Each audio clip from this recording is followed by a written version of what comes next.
História, com Durango Duarte. Bem-vindos ao Viva a Memória de hoje. O nosso convidado é o senhor Francisco da Chagas Bezerra, comerciante, 81 anos. Obrigado por senhor ter aceito o nosso convite. Obrigado eu pelo convite. Como é que eu posso lhe chamar? Pelo Olha, primeiro nome?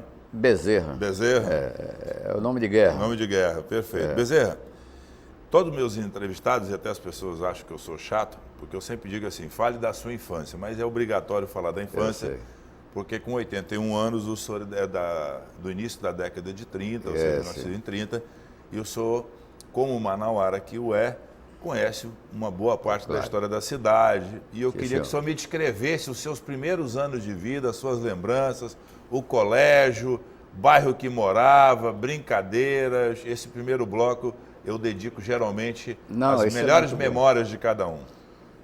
O senhor sabe que o meu bairro que hoje é Adrianópolis, era Vila Municipal. Exatamente.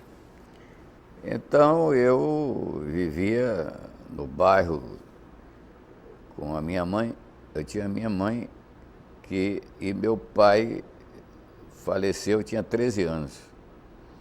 Não tive muito conhecimento com ele, não pude, inclusive, viver muito com ele, porque realmente ele morreu cedo. E o meu pai foi soldado da borracha. Ele veio para o interior, Purus. Minha mãe era do Purus, lá casaram.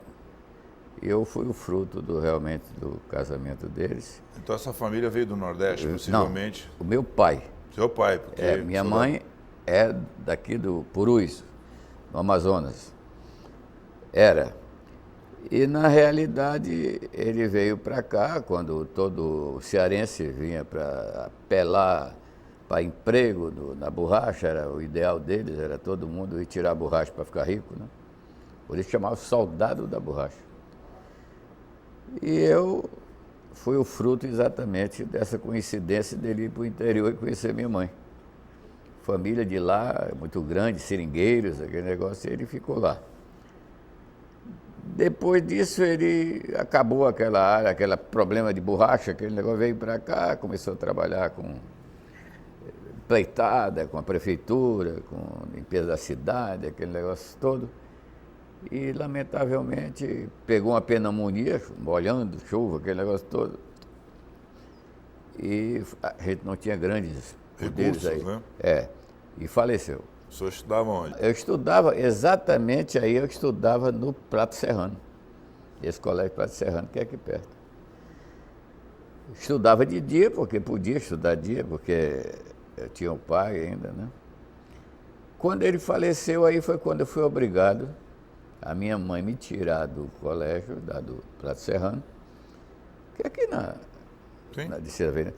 E eu passei a maior tristeza minha foi exatamente quando eu fui buscar meus cadernos no colégio, já que eu tinha me despedido do colégio. Já sabendo que ali você não voltava. Não, aí não, eu tinha que estudar à noite. Muito bem. Tive que arranjar emprego. Minha mãe me arranjou amigos dela, aquele negócio. Naquela época tinha muita amizade, o pessoal de interior, um com o outro, aquele negócio todo. O outro. E sempre ajudava. E ela tinha grandes amigos, grandes pessoas, exatamente esse pessoal de interior, que um ajudava o outro. E me arranjaram um emprego numa firma, inclusive, tinha nada a ver com aquilo que eu queria fazer, eu gostava de eletricidade, de eletrônica, esse negócio todo, que eu tinha um padrinho que era engenheiro eletrônico. E eu fui obrigado a trabalhar numa empresa, não tinha nada a ver, era de aviamentos de produtos do interior, borracha, castanha, couro de catitu, onça, aquele negócio todo. Mas eu tinha que apelar, era aquilo que era o emprego que eu arranjei. Por incrível que pareça, na época, você tinha dificuldade, inclusive, tinha bonde, a cidade tinha bonde. Nós tínhamos que correr um bonde que passava perto de casa. E a minha mãe sempre dava o trocadinho, quando eu recebia qualquer coisa, dava para ela me dava o trocado do bonde. E com isso aí, eu fui procurando nesse emprego, que eu passei 10 anos nesse emprego. E quando, na época do Prato Serrano, a gente já fazia Ordem Unida por causa da guerra, Segunda Guerra Mundial. Que eu nós, sou adolescência no meio da guerra. pois é, e a gente tinha que fazer, na minha idade, era obrigado a fazer Ordem Unida. O exército vinha para o colégio para fazer Ordem Unida, aprender a mexer em fuzil, era um negócio, eu não podia, eu caía com o fuzil, porque não dava para aguentar o fuzil. Você vê que naquela época o negócio era assim, na época da guerra. E eu fui para esse emprego e fui tentar estudar de noite. Primeiro comecei com o Solano Lucena, depois consegui uma bolsa para o Colégio Dom Bosco. Fiquei no Colégio Dom Bosco, estudei 8 anos Dom Bosco, desde a admissão. Fiquei no Colégio Dom Bosco. Tudo com bolsa de estudo, arranjo para poder pagar aquele negócio todo. E essa firma comecei a trabalhar e tinha um português que era o sócio da empresa lá. Esse me ajudou muito. Inclusive quando ele ia para casa, que morava não muito longe, Ele dava uma carona. eu comia na casa dele. Era uma boa, né? Porque ele me dava carona e ia lá. Então, esse português, era um português e um brasileiro. Brasileiro era daqui mesmo, Negreiros, foi até governador aqui. Ele era o presidente da firma, o diretor, e ele foi até governador, deputado, aquele negócio todo. Era um seringalista famoso aqui. E eu fui procurando estudar naquela época de guerra. Eu estudei por uma escola de correspondência que era habitual, uma National School de Michigan. E essa escola era um espetáculo. Todas as lições vinham uma mensagem do diretor, do presidente da companhia, estimulando a você, dando conselho, né? E você recebia uns kits, né? Eu me lembro dessa recebia história. os kits, recebia as lições, eu tinha que responder as lições e vinha o resultado. Eu sei dessa brincadeira.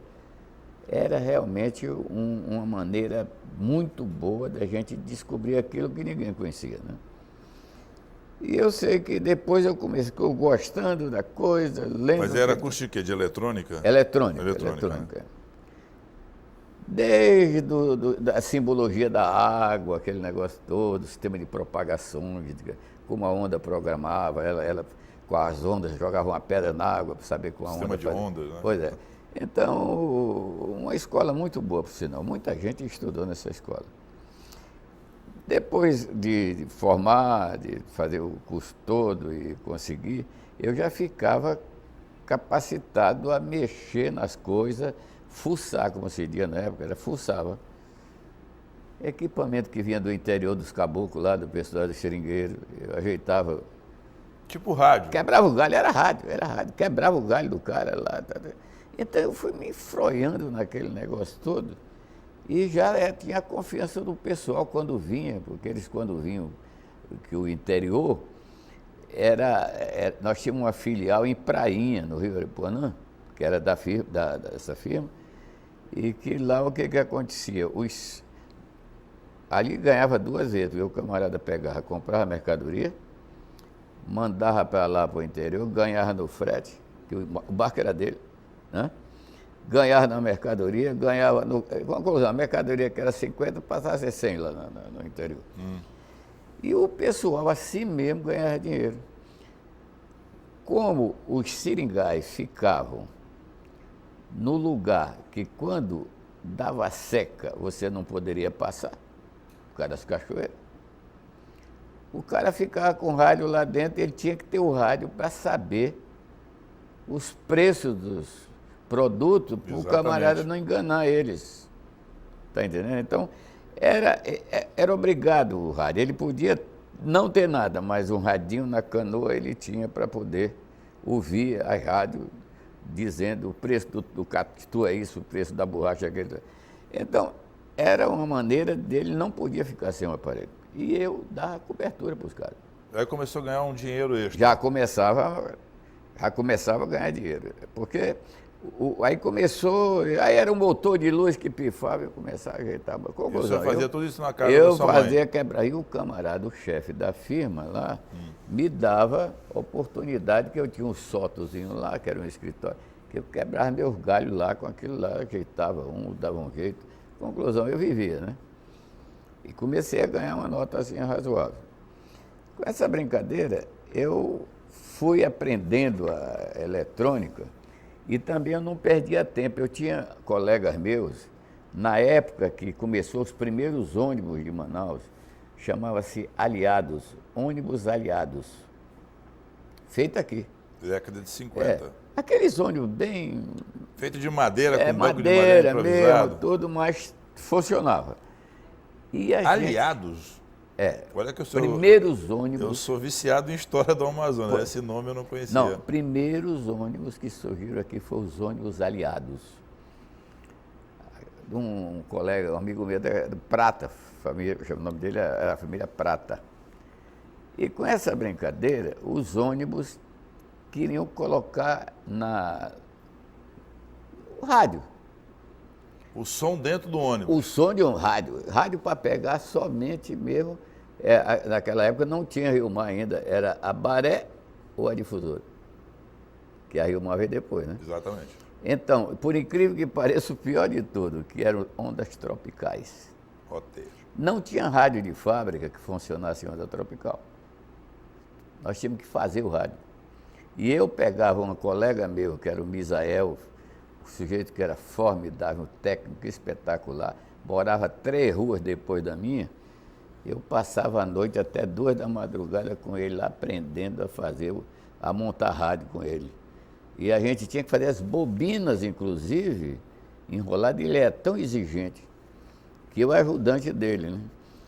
E ele pegava uma linha de papagaio, aquela linha 0, para botar entre as espiras, para ter a medida bem certinha, né? Para ver como o cara era exigente mesmo.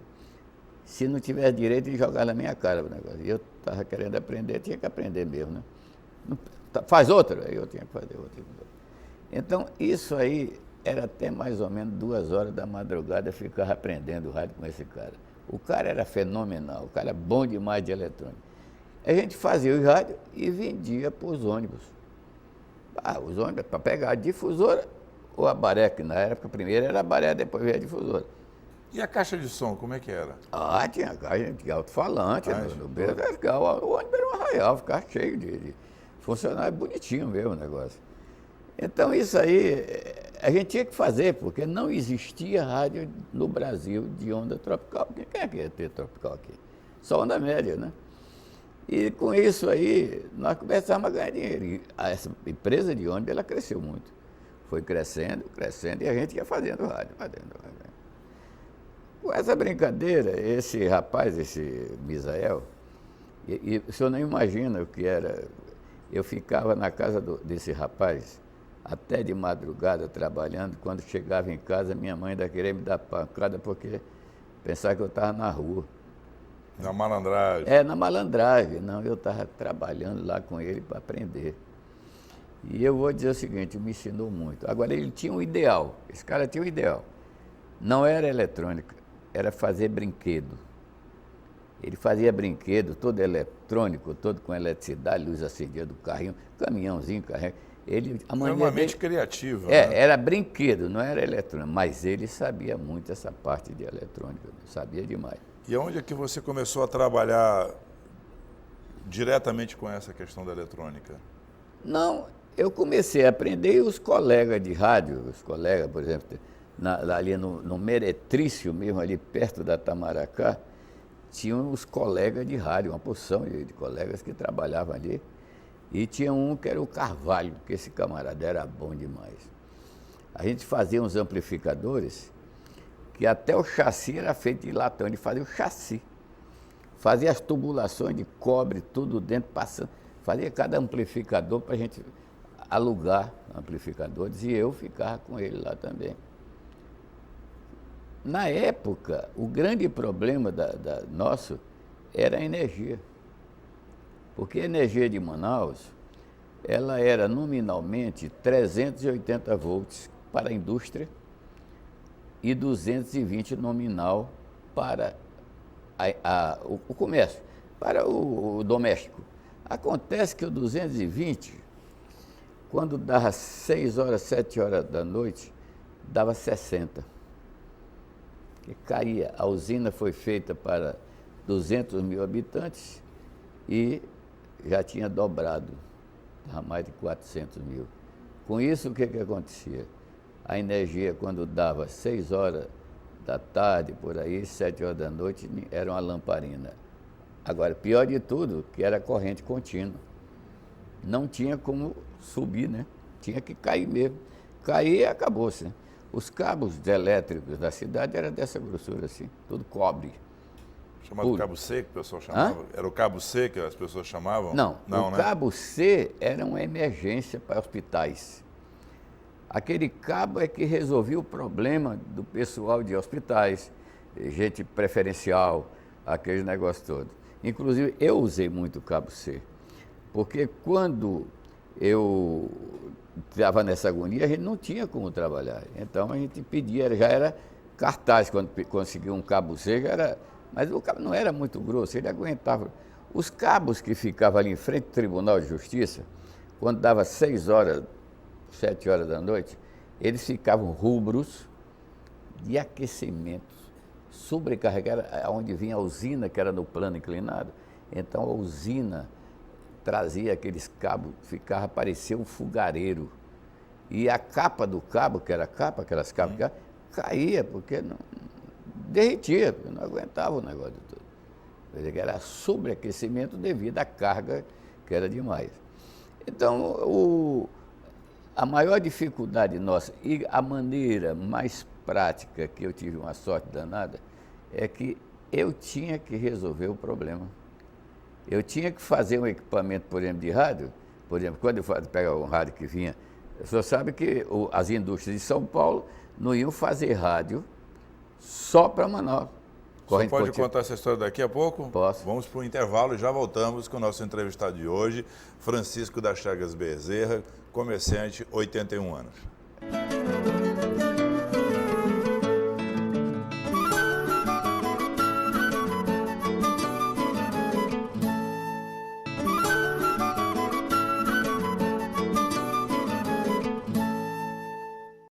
Nosso entrevistado de hoje é o senhor Francisco das Chagas Bezerra, comerciante, 81 anos. Nós estávamos no bloco anterior falando da sua experiência, que o senhor contava, e aí eu queria que o senhor complementasse o trabalho que o senhor desenvolvia. Eu tinha 2 professores bons, esse Misael, que ajeitava parte de ônibus, e o Carvalho, que fazia os amplificadores para comício, que a gente colocava alto-falante na Eduardo Ribeiro todinha, para comício na época da UDN, do Brigadeiro, aquele que foi o candidato a presidente da República. Marechal Lodge. E nós fazíamos exatamente esses amplificadores. E não tinha fabricante que fizesse isso aí, nós fazíamos porque não tinha outro. Conclusão, com isso aí tudo eu ganhava uma ponta, a gente ganhava aluguel, aquele negócio todo. E o negócio foi melhorando e depois o Carvalho, que era esse meu amigo que fazia os amplificadores, digo, olha, Bezerra, o caso é o seguinte, o meu pai adoeceu em Recife, eu tinha que ir lá. Ele dava assistência aos cinemas, que era o Odeon, o Éden, o Politeama e o Popular, né? Tu faz o seguinte, eu te apresento lá o diretor e tu fica me assistindo os cinemas enquanto eu volto. Daqui a uns 15 dias eu estou de volta. Naquela época era 4 mil reais, não sei o que. Era mais ou menos 4 mil, não sei se não era mais cruzeiro. Muito bem. E eu fiquei. Mas esse colega, ele fazia um rolo, que eu vou dizer uma coisa. Quando eu fui ver, ele tirou todos os alto-falantes grandes que tinha na tela e botou os pequenininhos. Mas foi um desastre. O som não chegava e eu fui ver. Quando eu fui ver, foi um desastre. Aí peguei e chamei o homem, olha. Mas ele era amigo do diretor do cinema. Aquele é meu amigo, mas como é que ele me engana? Mas já acabou, tinha enganado, tinha ido embora, não voltou mais. Não voltou mais. E eu fiquei um bocado de ano no cinema. Trabalhei uns 5 anos dando assistência, veja bem, assistência do cinema. Mas bico de firma, aquele negócio todo, não foi fácil. A firma que eu trabalhava no negócio de seringal, aquele negócio todo, eu peguei e tive que largar. Cheguei com 10 anos de trabalho lá, eu cheguei para o chefe, olha, o senhor poderia me indenizar, porque eu precisava sair para outro lugar. Aí ele disse assim, se você se quiser ficar eternamente aqui, mas eu não posso te indenizar, não posso. Conclusão. Tive que sair. Eu tive que sair e fui à importação indústria desse Charles Amour, que gostava muito de rádio amador, eu era rádio amador, e ele tinha estação de rádio. E a gente quebrava o galho da estação dele, e a gente ficava realmente conversando, um amigo demais tudo. Mas ele é doido que eu trabalhasse com ele, mas ele era difícil demais, o cara. Charles Amour? O Charles Amour era muito difícil. Ele era dono de loja? Não, ele é dono da loja Importação Indústria. Foi dono da Credilar S.A. Credilar. Era do Clube Mota Importador, ele era um cara muito trabalhador. Mas ninguém prestava para ele, né? Ninguém prestava. Todo mundo começava e ele xingava o cara depois, né? Aí ele pegou, botou a nota no jornal. Eu ainda estava na outra firma primeira, né? No jornal, precisamos de um gerente técnico de eletrônica, Aí eu, bati lá no jornal, perguntei para os diretores do jornal, que eu conhecia todos os caras do jornal. Diz uma coisa, quem é esse negócio? Ele já tinha me convidado para ir para lá, mas eu não fui, porque sabia que ele me enrolava. Aí ele pegou aí disse, eu digo, vem cá, de quem é essa firma aí? Aí o camarada pegou e disse assim, nós não podemos dizer não, porque isso aqui é segredo do jornal, não sei o quê. Mas eles foram dizer para o Charles. Pô, o Bezerra esteve aqui atrás do negócio. Aí pronto, ele queria isso. Né? Me chamou e eu aceitei a gerência da firma lá dele. Mas ele não queria que eu fosse para a gerência. Passei 3 meses na gerência, quando ele queria que eu fosse para a oficina. Entendeu? O Vicente Lauria, que era da Rádio Difusora, que era técnico também, mesmo na mesma área com a gente ali, dava assistência para ele na manutenção dos equipamentos que vinham de São Paulo. Nessa brincadeira, ele pegou e disse, aí começou a xingar o Vicente, dizer que o Vicente, não faz nada, não sei o quê. Por favor, mano, dá um jeitinho, dá uma forcinha. Aí eu, botei, limpei a oficina, ficou uma beleza o negócio lá, não ficou nem um rádio mais. Aí ele começou a elogiar pelo quarteirão, que ele saía elogiando os outros, quando prestava, né? Quando a gente esmorecia, aí ele já começava a xingar de novo, né? É igual aos outros, compreendeu? Então o camarada era formidável, mas era excelente o amigo, mas era assim. Nessa brincadeira, ele me colocou até como acionista da Credilar S.A., que era uma empresa do grupo que foi montada na esquina da Henrique Martins com a Eduardo Ribeiro. Okay. A Credilar S.A. e a Importação Indústria. Aí saiu a Rádio Ilmar, eu fiquei na Rádio Ilmar, tudo, dando cobertura para ele lá, mas eu passei a ativar mesmo na Ilmar quando a Arquidiocese comprou a rádio. A Arquidiocese comprou, mas eu era só na Moleza, depois eu me registrei registrei um bocado de anos lá, não sei quantos anos foi, mas realmente deu para pegar uma aposentadoria razoável. Hoje estou aposentado pela Rio Mar e aposentado também pelo Ministério do Transporte, porque nesse intervalo, olha só, esse intervalo que eu estava no Charles, foi quando eu estava no cinema, na porta do cinema do Odeon, um dia de domingo, por incrível que pareça, na época, engenheiro de eletrônica que tinha era o Carlos Chauvan, da família Chauvan, que era a senhora que era chefa do INSS. Ela era a tia dele, e eu quebrava o galho das eletrodas, do aparelho todo. Quando ele me viu na porta, eu disse, mas rapaz, estou te procurando, rapaz. Ele era chefe da parte eletrônica da refinaria de petróleo. Todo mundo queria emprego de refinaria. Né? Aí ele disse, rapaz, eu quero que tu vá me assessorar na refinaria. Eu estou com um problema lá, é troço, só não sei o quê, tu não quer. Rapaz, como é que vai para lá? vai lá, procura um engenheiro tal, assim, assim. Eu entrei, fiz um teste, passei na refinaria de petróleo. Fiquei lá trabalhando na refinaria, da entrada da estrada à beira do rio. Encarregado de eletricidade e eletrônica. Trabalhei em refinaria, lutei muito, porque aquilo ali, eu vou dizer, é o troco do dinheiro pela vida, né? Porque o suor já derrete o cara todo, tem que beber leite por causa do gás. É um negócio complicado mesmo. E minha estreia lá foi o chumbo tetretila, aquele que quando pinga na carne, esfacela tudo, sulfata tudo, acaba com tudo. Você vê a primeira estreia lá, chumbo tetretila, né? Eu fui ajeitar a bomba do chumbo tetretila. Mas olha, o negócio era trabalho mesmo. Eu aguentei o que pude. Trabalhei lá um ano, mais ou menos, aí cheguei a um ponto, nessa época eu tinha dito para o Charles, olha, pô, eu faço o seguinte, eu gostei muito do teu trabalho aí, mas eu tenho um convite da refinaria de petróleo e eu queria ver se tu... Faz o seguinte, o serviço que eu fazia aqui, manda para a minha oficina. Eu vou fazer uma oficina, ali na Ribeiro, fiz uma oficina, e tu manda o material para lá e eu ajeito para ti. Porque eu vou sair de lá 4 horas da tarde, eu entrava às 7 horas da manhã, 4 horas eu saio, vem para cá e a gente faz o serviço, praticamente não vai ter problema. Aí, conclusão do negócio. Pô, tá bem, eu mando tudo para você, tudo. Aí eu fiquei, além dele, tinha umas 3 firmas mais que eu dava assistência. Todo equipamento que vinha de São Paulo para cá, dos fabricantes, vem com o transformador para corrente alternada, claro, né? Então, eu capava o transformador, seriava as válvulas, fazia balas para controlar, porque a energia era, além de ser contínua, ela era regulada de 60 a 220, tinha que ser. Porque senão, quando fosse dia e noite, queimava tudo, né? Então, esse regulador era para regular o sistema de filamento da válvula. Nessa brincadeira, eu passei a dar assistência às firmas. Isso também aconteceu com as televisões? Hã?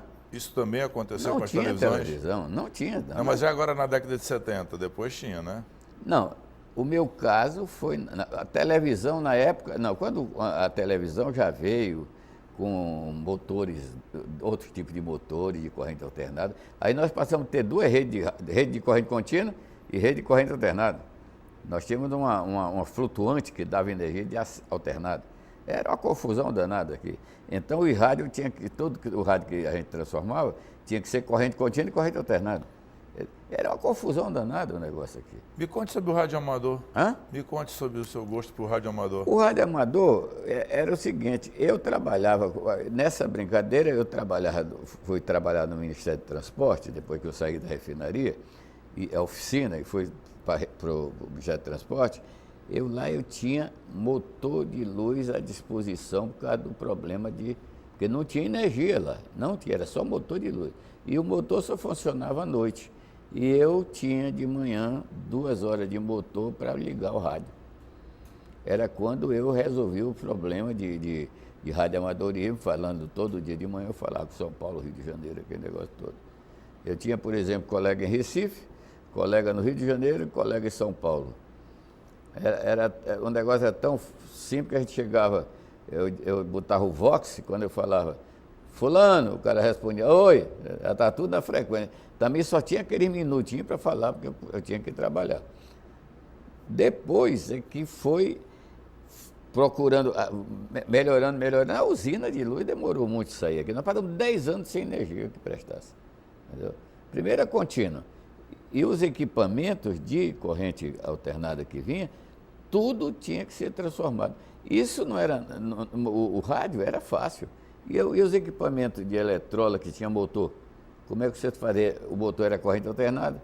Tinha que se botar vibrador para alternar a corrente, para poder rodar o motor. Mas o alternador que vinha, os vibradores que vinham, era 100 Hz. E o motor é 60. Então o Roberto Carlos cantava com a Ângela Maria. Fino, porque rodava muito o prato. A gente tinha que pesar a lâmina do vibrador para baixar a rotação. Era uma loucura o negócio total. E as pessoas sabiam disso? Não, mas para explicar, porque mas quanto aí, ia pagar para ajeitar? Aí é que o negócio... não, a gente tinha que dar o jeito, porque o cara tinha que vender o rádio. O camarada, a loja, que a gente fazia isso para as lojas. Quando saía da loja, já era pronto para funcionar. Mas não era fácil. Agora, com isso aí, sabe o que aconteceu? É que hoje eu tenho uma experiência de resolver problemas que não é fácil, graças a Deus. A escola maior minha foi a falta de energia em Manaus, porque eu aprendi muita coisa, resolver problemas. Depois eu tive um outro problema também. O rádio, a gente pegava a corrente da rua e entrava direto no transmissor do rádio, porque não, era corrente contínua, não precisava retificar, entendeu? Então ela entrava direto. E eu tinha motor de luz lá no DNE, eu morei 11 anos no Ministério do Transporte lá. Eu era responsável pela parte de comunicação do Exército, do Ministério do Transporte, do DNR. Morei 11 anos lá, meus filhos nasceram tudo lá. Com isso aí, o que aconteceu? Eu peguei e fui... Depois eu me aposentei não, tirei uma licença de interesse particular e no fim eles me convidaram para me aposentar e me aposentei, fiquei, não voltei não. Tem ordenadozinho bicho lá, mas dá para viver. Mas na realidade, a maior graça da coisa é que essa maneira de transformar as coisas, de quebrar galho, de resolver problemas. Olha, eu vou dizer uma coisa sobre o negócio do interior muito interessante. O senhor sabe que no interior o caboclo usava o rádio valvulado, mas com vibrador para a bateria vibrar o vibrador e dar energia para o rádio. Não é isso? Mas era valvulado. O que acontecia? O pobre do caboclo, ele tinha uma bateria maior, bem de Opala, maior que tem, que ele levava aquela bateria que pesava mais do que o rádio para não deixar de ouvir as notícias. Então a bateria, você já pensou, quando tinha que carregar a bateria, ele tinha que subir a cachoeira, dar o jeito dele para carregar na filial. Tinha que ter motor para carregar a bateria. Sabe o que eu fiz? Eu peguei, foi quando começou a aparecer transistor, aquele negócio todo, eu peguei uns monoblocos de transistor, pegava esse rádio, trazia ele, capava o rádio todinho, tirava a válvula, tirava tudo.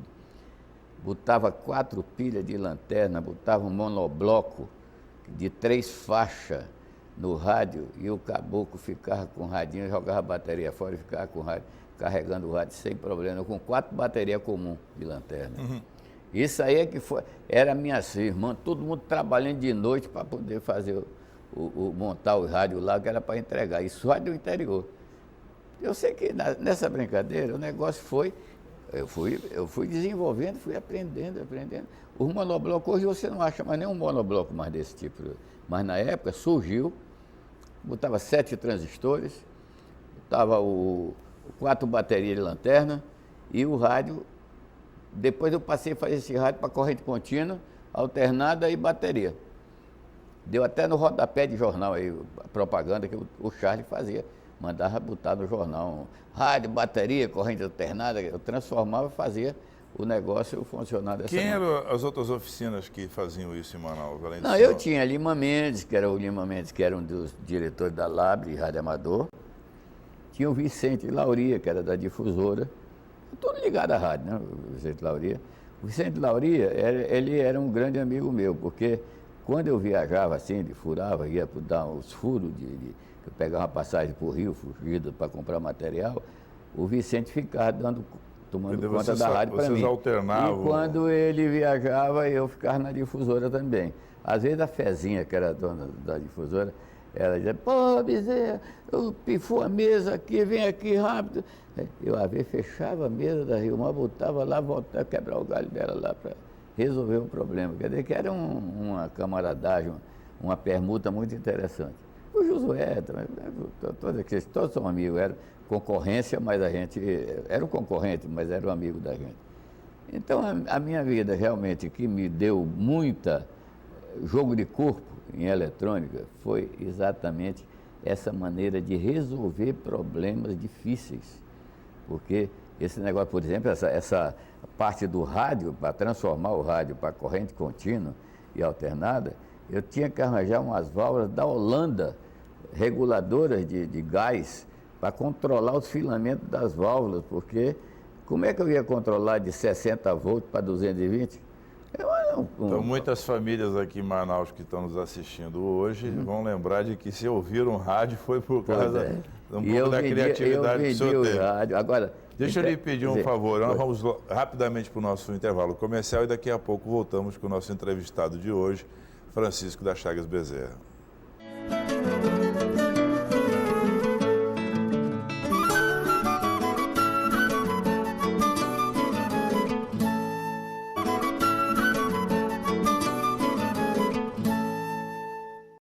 De volta com o nosso entrevistado, Francisco das Chagas Bezerra, 81 anos, que estava nos contando, eu diria fantástico, da história do rádio no Amazonas, não do rádio jornalismo, mas de como se ouvia a rádio em Manaus e o grau de dificuldade que esses aparelhos tinham que ser adaptados pela questão da energia em Manaus. Mas tem umas histórias que todo mundo tem, invariavelmente, engraçado. Me conta uma história que o senhor teve com Arthur Reis, nosso de telefonia aqui em Manaus.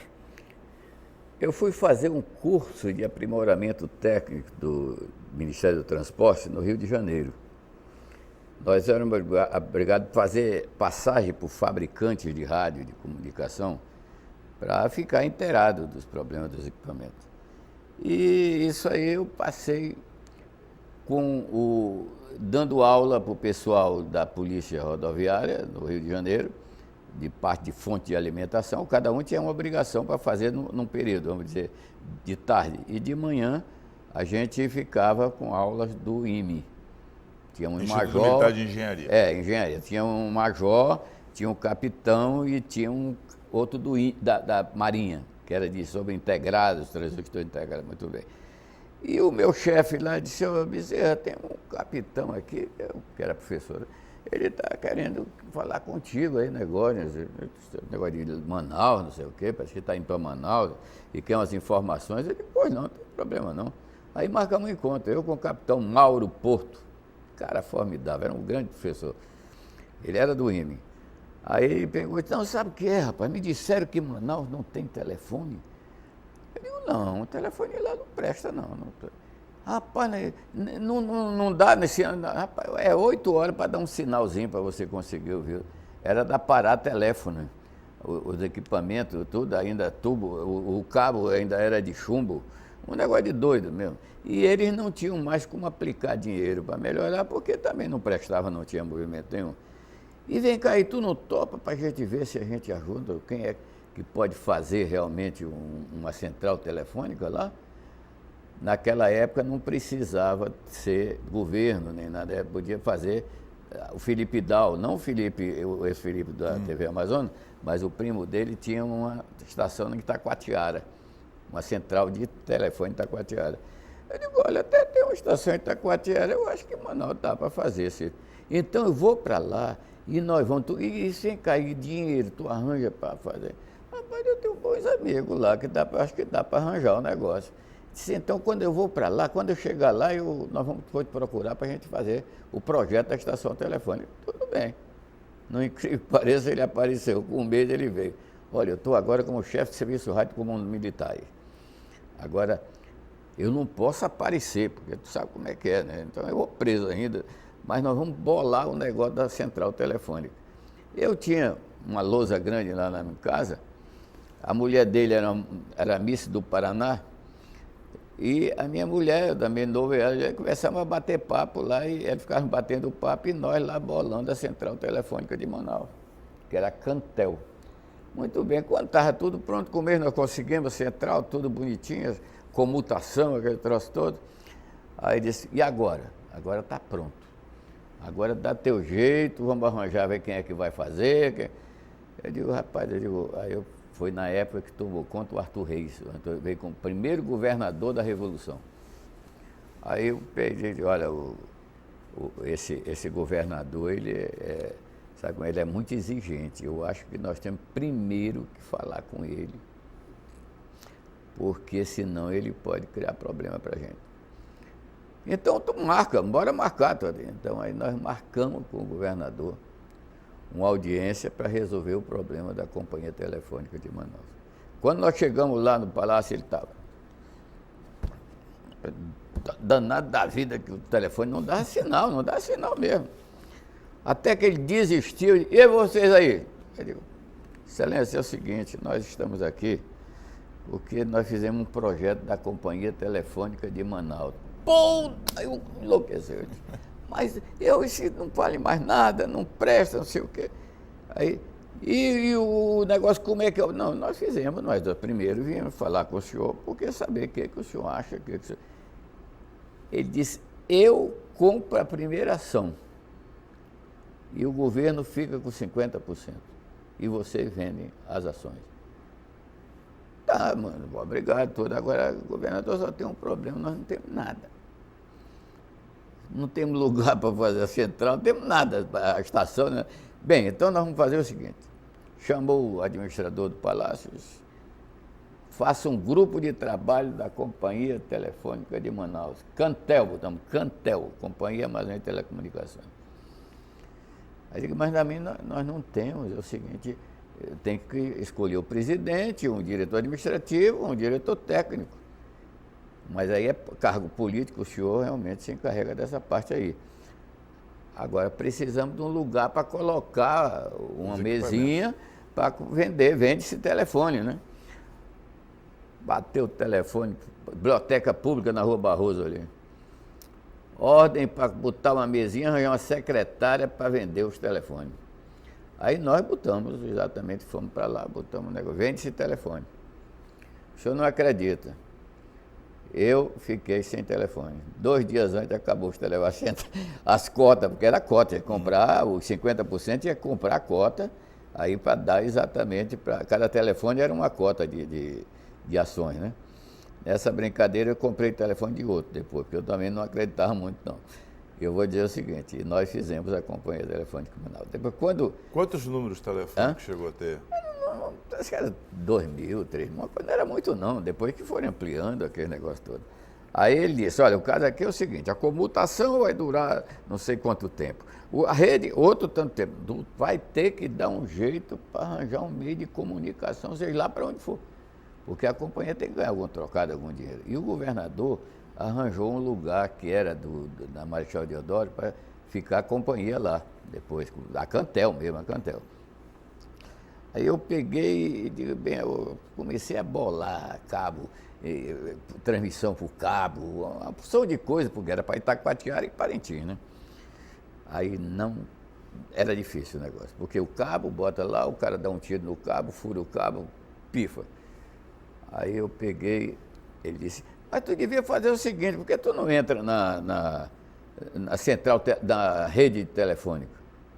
Eu digo, rapaz, mas eu não conheço, a Pirelli tem gente representando, outras companhias tem aí, como é que... Não, rapaz, tem a Condule. A Condule de São Paulo vende cabo. Entrei em contato com a Condule, perguntei para ele se interessava. Não, nós vamos mandar um engenheiro aí. A Siemens estava terminando a implantação da fábrica. Hã? Não, a Siemens, a Siemens mesmo, lá da Holanda. Da Alemanha. A Alemanha estava terminando a rede telefônica de Belo Horizonte. E tinha um cara disponível para ir embora, já ia embora lá. O cara contratou, mandou ele aqui para a gente fazer um levantamento da cidade. Aí eu tinha um carro velho, que eu botava as escadas, a gente subia nos postes para ver. Foi fazer exatamente o projeto da rede. E o cara fez um projeto espetacular mesmo. Rodei os bairros todinho com ele. Aí, no dia da licitação, da concorrência, chegou o engenheirinho lá embaixo do braço, as propostas, tudo direitinho. Tudo. Aí nessa brincadeira, olha, aqui o senhor isso vai dar mais ou menos 4. Na época ele dizia que era 4 milhões de reais, mas não era milhões, era bilhões, não sei. Eu sei que naquela época a moeda que o senhor vai ganhar 5%, mas o senhor tem que se virar no negócio aí. Rapaz, são 3 dias para concorrência, não dá mais para virar nada, rapaz. Aí fui falar com o assessor do governador, lá com ele, que era o Nilton Veralves. Falei com ele, olha, eu estou querendo ver, será que o senhor... Ele, rapaz, eu não posso ajudar, meu irmão. Aqui tem um general aqui, que era o único general, o cara que entendia de telecomunicação, Lincoln Geolais. Era o único cara que entendia de telecomunicação e era professor do IME. Todo mundo tinha medo dele, porque o cara era parada mesmo. Ele era o diretor técnico da comissão. Aí, conclusão, eu não fiquei com auxílio de ninguém, né? Aí fomos para lá. Como eu tinha um colega da Belsa, da Philips, que ele veio fazer outros negócios que eu vendia rádio para ele, ele pegou e ficou me representando, que eu também não podia aparecer que eu era funcionário federal. O negócio era enrolado mesmo. Aí quando ficaram lá, reuniu todo mundo, chegou na hora H, chamou o presidente, chamou. Bezerra, vem aqui, por favor, meu. Mas, rapaz, esses teus representados são muito burros. Por que foi? A companhia, no edital, dizia o seguinte, como todos os editais é obrigado, dizia, a companhia nos responsabilizamos por todos os itens do edital, não é isso? É obrigado, toda a licitação é obrigado você fazer essa declaração, você se responsabiliza por todos os itens, você aceita.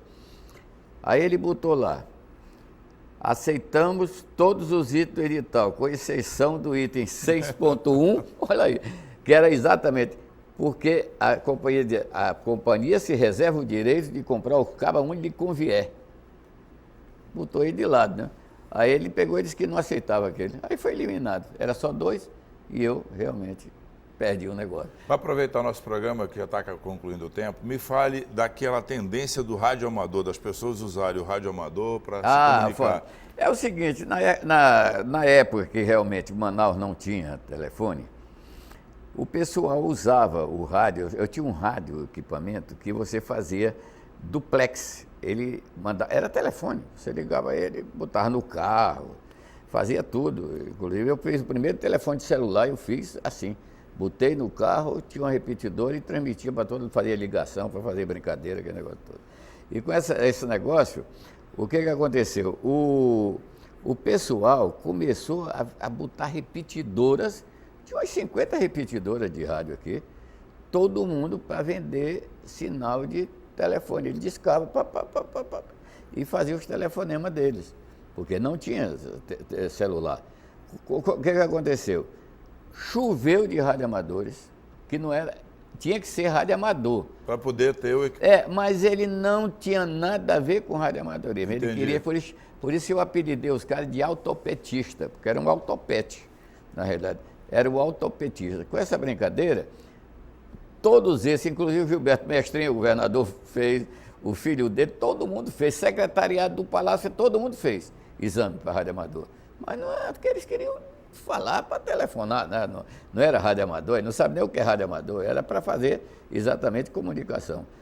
Quando acabou, chegou os telefones celular, acabou também o radioamador, só tem hoje os principais. Só você lembra daquele negócio de televisão que era feito a cabo aqui em Manaus, no centro? Aquilo ali foi exatamente a dona Sadia Oache, ela, aliás, era na época a solução. Para cá, era a época, não tinha estação de televisão na realidade. Então, ela realmente fez uma central. Então foi a primeira TV a cabo.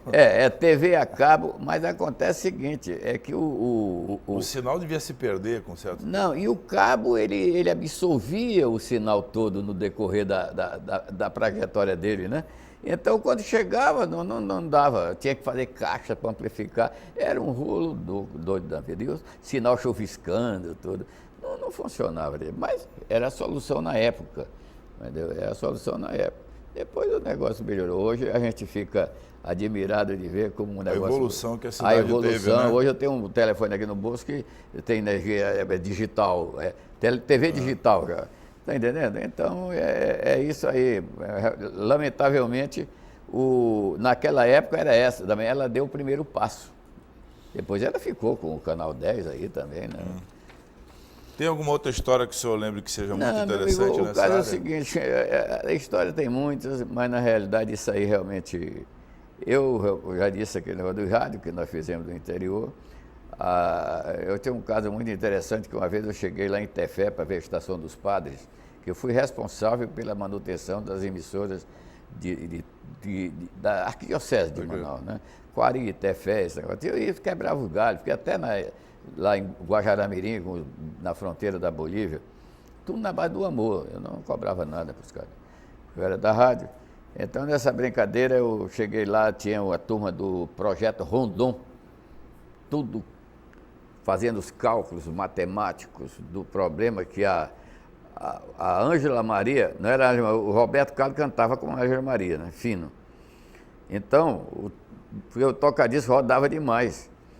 E eles começaram a fazer cálculo do motor, porque lá era interessante, a usina de luz, lá era alternada, mas a usina de luz lá, quando o motor botava mais uma acha de lenha, a frequência subia e piorava, a energia rodava mais. Aí o Roberto Carlos cantava como a Ângela Maria, né? Aí como é que vai fazer isso para resolver o problema? Eu digo, vocês me dão uma lima aí. Peguei uma lima, botei para rodar o motor, dei um passe no motor do tocadisco, botei, toca agora. Aí funcionou. Pô, tudo que eles fizeram de papelada, todos jogaram fora, porque resolvi na hora. Isso eu não fui resolver o negócio da rádio, mas o problema todo maior foi esse, que a frequência, quando botavam uma acha de lenha, já pensou naquela época, eu até xinguei todo mundo aqui da Manaus da cidade aqui, como é que você faz um negócio daquele? É crime.